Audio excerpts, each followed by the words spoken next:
So mga tol, magandang balita po para sa ating mga Pinoy boxing fans sapagkat opisyal na pong inanunsyo ng promotion ng Saikulash at promoter ni Casimero na si Koki Kameda ang sagupaang Janrel Casimero versus Luis Neri na magaganap na po sa April 18, 2026 sa bansang Bishkek, Kyrgyzstan. Mapapanood nga po ang announcement mga tol sa official YouTube channel ng Saikulash. Ang matindi pa dyan mga tol, may titulong nakataya sa laban na yan. Paglalabanan po nila ang bakanteng WBA Gold Super Bantamweight title. Isang magandang pagkakataon po yan para kay Casimero. Kapag nanalo kasi siya dyan, malaki po ang tsansa na mapalaban si Casimero sa world title sa WBA. At ang may hawak po ng titulo sa WBA Super Bantam ay walang iba kundi si Naoya Inoue. Kaya sa mga nagsasabi mga tol na hindi totoong maglalaban si Luis Neri at Casimero, yan na, nagkatotoo na.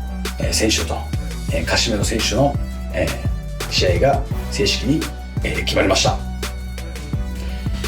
そしてこの試合なんですけど、お互い Sa kabilang banda naman mga tol, gumawa po ng history ang Cruiserweight World Champion na si Jai Opitaya sapagkat siya po ang kauna-unahang nakasungkit ng Super Boxing World Title. Matapos po niyang talunin si Brandon Clanton sa kakatapos lang ng laban nila sa Amerika. Tinalo po niya ito mga tol, via unanimous decision. Dinumoy na nga po ni Opitaya ang kalaban at pinamaga pa ang noo. Bukod nga po sa Super Cruiserweight World Title, si Opitaya din po ang may hawak ng Ring Magazine Belt at IBF Cruiserweight World Title. Sa iba pang balita mga tol, sunod-sunod po ang pag-shoot ng mga ini-endorse ni Emma Bacosa Pacquiao ng mga product. Pagkatapos nga po ng laban niya sa Bohol nito lang nagdaang linggo, busy naman po ngayong kakashoot si Emma Bacosa Pacquiao. Kaya tuloy-tuloy po ang daloy ng pera ni Emma Bacosa at tiyak na milyon-milyon po ang nakukuha niya sa mga ini-endorse niya. So biglang yaman nga po itong si Emma Bacosa Pacquiao mga tol. Ang yari yan dahil din sa tulong ng kanyang ama na si Manny Pacquiao. Mula na ma-acknowledge siya bilang Pacquiao,